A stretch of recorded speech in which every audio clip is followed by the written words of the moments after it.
Hearts and Crosses. Baldi Woods reached for a drink, and got it. When Baldi wanted something, he usually got it. But this is not Baldi's story. Now he took his third drink, which was larger than the first and the second. Baldi had been listening to the troubles of a friend. Now Baldi was going to tell his friend what to do. So the friend was buying him the drinks. This was the right thing for the friend to do. "I'd be king if I were you," said Baldi. He said it loudly and strongly. Webb moved his wide hat back on his head. He put his fingers in his yellow hair and moved it about. It now looked wilder than before.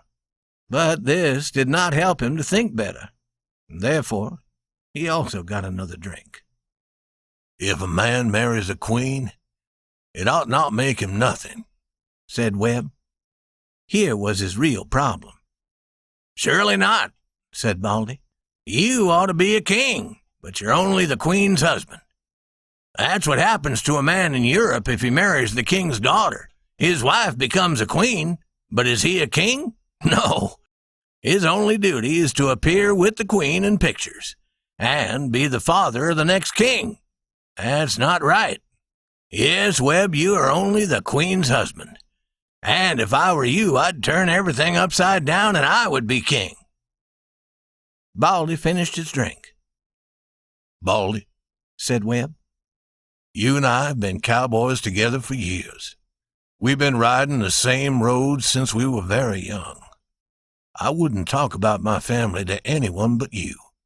You were working on the Nopalito ranch when I married Santa McAllister. I was foreman then. What am I now?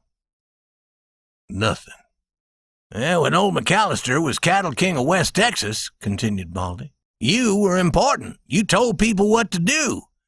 Your commands were as strong as his." "That was true," said Webb, "until he discovered that I wanted to marry Santa. Then he sent me as far away from the ranch house as he could. When the old man died, they started to call Santa the cattle queen. Now, I tell the cattle what to do. That's all. She takes care of all the business. She takes care of all the money. I can't sell any cattle, not one animal. Santa is the queen, and I'm nothing." "I would be king if I were you," said Baldi Woods again. "When a man marries a queen, he ought to be the same as she is. Plenty of people think it's strange, Webb. Your words mean nothing on the Nopalito ranch. Mrs. Yeager is a fine little lady, but a man ought to be the head of his own house." Webb's brown face grew long with sadness. With that expression in his wild yellow hair and his blue eyes, he looked like a schoolboy who had lost his leadership to another strong boy. Yet his tall body looked too strong for such a thing to happen to him. "I'm riding back to the ranch today," he said. It was easy to see that he did not want to go. "I have to start some cattle on the road to San Antonio tomorrow morning." "Well, I'll go with you as far as Dry Lake," said Baldi. The two friends got on their horses and left the little town where they had met that morning. At Dry Lake they stopped to say goodbye. They had been riding for miles without talking. But in Texas, talk does not often continue steadily. Many things may happen between words. But when you begin to talk again, you're still talking about the same thing. So now Webb added something to the talk that began 10 miles away. "You remember, Baldi, there was a time when Santa was different. You remember the days when old McAllister kept me away from the ranch house. Remember how she would send me a sign that she wanted to see me? Old McAllister said that he would kill me if I came near enough. You remember the sign she used to send, Baldi? The picture of a heart with a cross inside it?" "Me?" cried Baldi. "Sure I remember. Every cowboy on the ranch knew that sign of the heart and the cross. We would see it on things sent out from the ranch. We would see it on anything. It would be on newspapers, on boxes of food. Once I saw it on the back of the shirt of a cook that McAllister sent from the ranch." Santa's father made a promise that she wouldn't write to me or send me any word. That heart and cross sign was her plan. When she wanted to see me, she would put that mark on something that she knew I would see. And when I saw it, I traveled fast to the ranch that same night. I would meet her outside the house. Well, we all knew it, said Baldi. But we never said anything. We wanted you to marry Santa. We knew why you had that fast horse. When we saw the heart and the cross on something from the ranch, we always knew your horse was going to go fast that night. The last time Santa sent me the sign, said Webb, was when she was sick. When I saw it, I got on my horse and started. It was a 40-mile ride. She wasn't at our meeting place. I went to the house.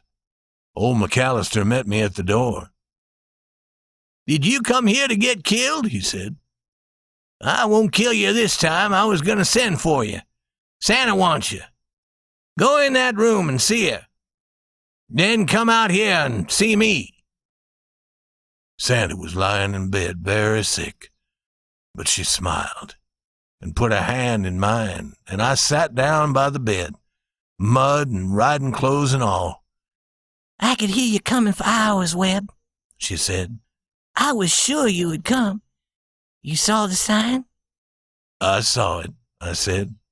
It's our sign, she said. Hearts and crosses, to love and to suffer. That's what they mean.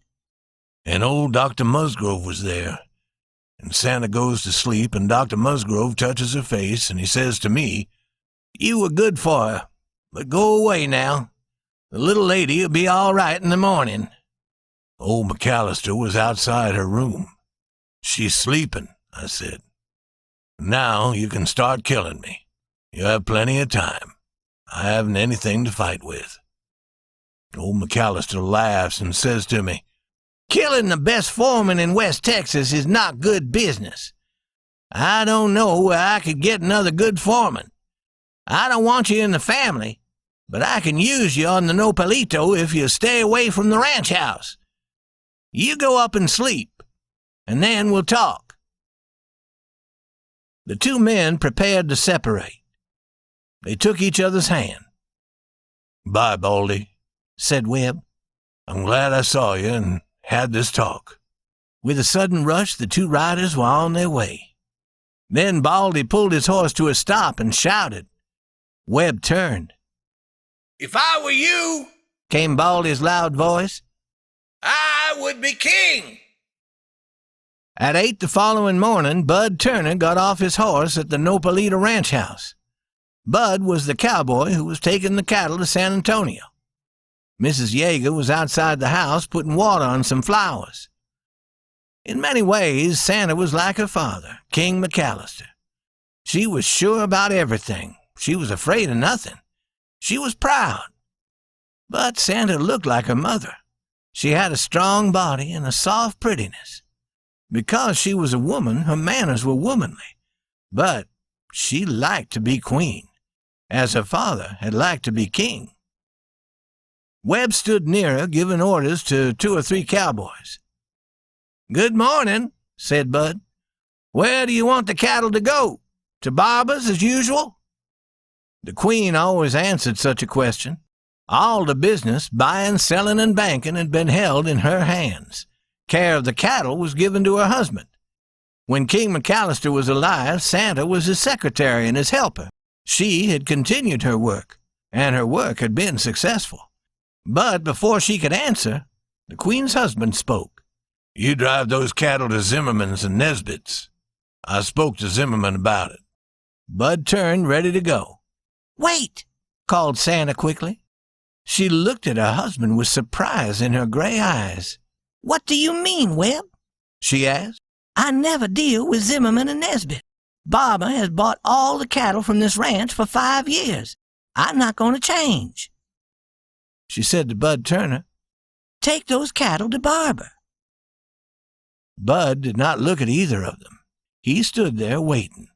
I want those cattle to go to Zimmerman and Nesbitt, said Webb. There was a cold light in his blue eyes. It's time to start, said Santa to Bud. Tell Barbara we'll have more cattle ready in about a month. Bud allowed his eyes to turn and meet Webb's. "You take those cattle," said Webb, "to Barbara," said Santa quickly. "Let's say no more about it. What are you waiting for, Bud?" "Nothing," said Bud. But he did not hurry to move away, for man is man's friend, and he did not like what had happened. "You heard what she said," cried Webb. "We do what she commands." He took off his hat and made a wide movement with it, touching the floor. "Webb," said Santa, "what's wrong with you today?" "I'm acting like the Queen's fool," said Webb. "What can you expect? Let me tell you, I was a man before I married a cattle queen. What am I now? Something for the cowboys to laugh at. But I'm going to be a man again." Santa looked at him. "Be reasonable, Webb," she said quietly. "There's nothing wrong.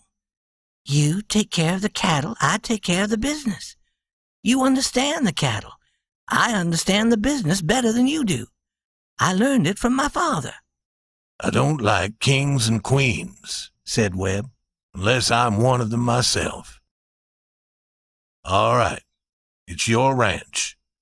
Barbara gets the cattle." Webb's horse was tied near the house. He walked into the house and brought out the supplies he took on long rides. These he began to tie on his horse. Santa followed him. Her face had lost some of its color. Webb got on his horse. There was no expression on his face except a strange light burning in his eyes. "There's some cattle at the Hondo water hole," he said. "They ought to be moved. Wild animals have killed 3 of them. I did not remember to tell Sims to do it. You tell him." Santa put a hand on the horse and looked her husband in the eye. "Are you going to leave me, Webb?" she asked quietly.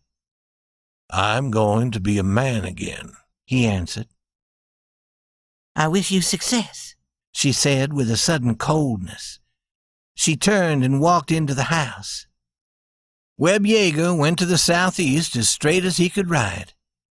And when he came to the place where the sky and the earth seemed to meet, he was gone. Those at the Nopalito knew nothing more about him. Days passed, then weeks, then months, but Webb Yeager did not return. One day a man named Bartholomew, not an important man, stopped at the Nopalito ranch house. It was noon and he was hungry. He sat down at the dinner table. While he was eating, he talked. "Mrs. Yeager," he said, "I saw a man on the Seco ranch with your name, Webb Yeager. He was foreman there. He was a tall, yellow-haired man. Not a talker. Someone of your family?" "A husband," said Santa. "That is fine for the Seco ranch. Mr. Yeager is the best foreman in the West." Everything at the Nopalito ranch had been going well. For several years they had been working at the Nopalito with a different kind of cattle. These cattle had been brought from England, and they were better than the usual Texas cattle. They had been successful at the Nopalito ranch, and men on the other ranches were interested in them. As a result, one day a cowboy arrived at the Nopalito ranch and gave the Queen this letter. "Mrs. Yeager, the Nopalito Ranch. I've been told by the owners of the Seco Ranch to buy 100 of your English cattle. If you can sell these to the Seco, send them to us in care of the man who brings this letter. We will then send you the money. Webb Yeager, foreman, Seco Ranch." Business is business to a queen as it is to others. That night the 100 cattle were moved near the ranch house, ready for an early start the next morning. When the night came and the house was quiet, did Santa Yeager cry alone? Did she hold that letter near to her heart? Did she speak the name that she had been too proud to speak for many weeks? Or did she place the letter with other business letters in her office?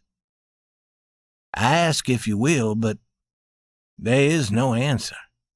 What a queen does is something we cannot always know. But this you shall be told. In the middle of the night, Santa went quietly out of the ranch house. She was dressed in something dark. She stopped for a moment under a tree. There was moonlight, and a bird was singing. There was a smell of flowers. Santa turned her face toward the southeast and threw 3 kisses in that direction. But there was no one to see her. Then she hurried quietly to a small building. What she did there we can only guess. But there was the red light of a fire and noise as if Cupid might be making his arrows. Later she came out with some strange iron tool in one hand. In the other hand she carried something that held a small fire. She hurried in the moonlight to the place where the English cattle had been gathered. Most of the English cattle were a dark red, but among those 100, there was one as white as milk.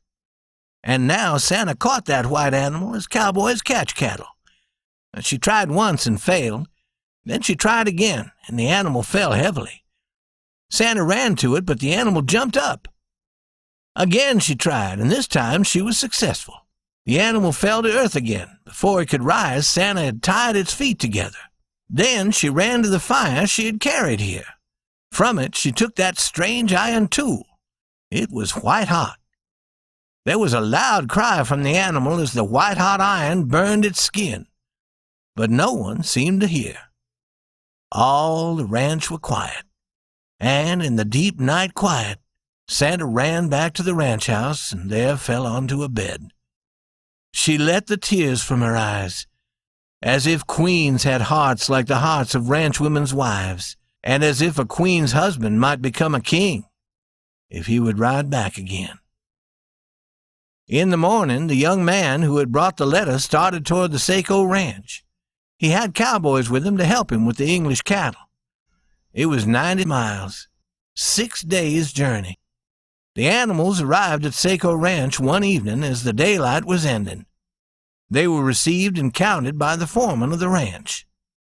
The next morning at 8, a horseman came riding to the Nopalito ranch house. He got down painfully from the horse and walked to the house. His horse took a great breath and let his head hang and closed his eyes. But did not feel sorry for Belshazzar the horse.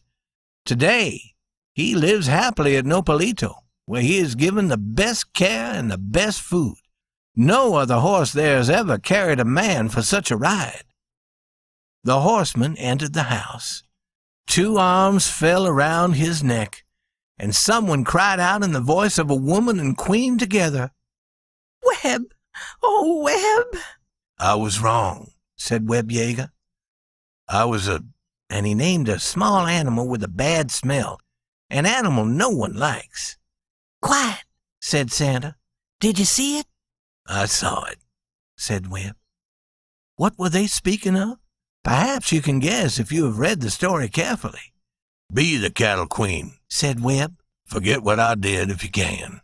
I was wrong as—" "Quiet," said Santa again, putting her fingers upon his mouth. "There's no queen here. Do you know who I am? I am Santa Yeager, First Lady of the bedroom." "Come here." She led him into a room. There stood a low baby's bed, and in the bed was a baby, a beautiful laughing baby, talking in words that no one could understand. "There is no queen on this ranch," said Santa again. "Look at the king. He has eyes like yours, Webb. Get down on your knees and look at the king." There was a sound of steps outside, and Bud Turner was there at the door. He was asking the same question he had asked almost a year ago. "Good morning. Shall I drive those cattle to Barber's, or—" He saw Webb and stopped with his mouth open. "Pop, pop, pop, pop, pop, pop, pop," cried the king, waving his arms. "You hear what he says, Bud," said Webb Yeager. "We do what the king commands." And that is all, except for one thing. When old man Quinn, owner of the Saco Ranch, went to look at his new English cattle, he asked his new foreman, "What's Nopalito Ranch's mark?" "X over Y," said Wilson. "I thought so," said Quinn. "But look at that white animal there. She has another mark, a heart with a cross inside. Whose mark is that?"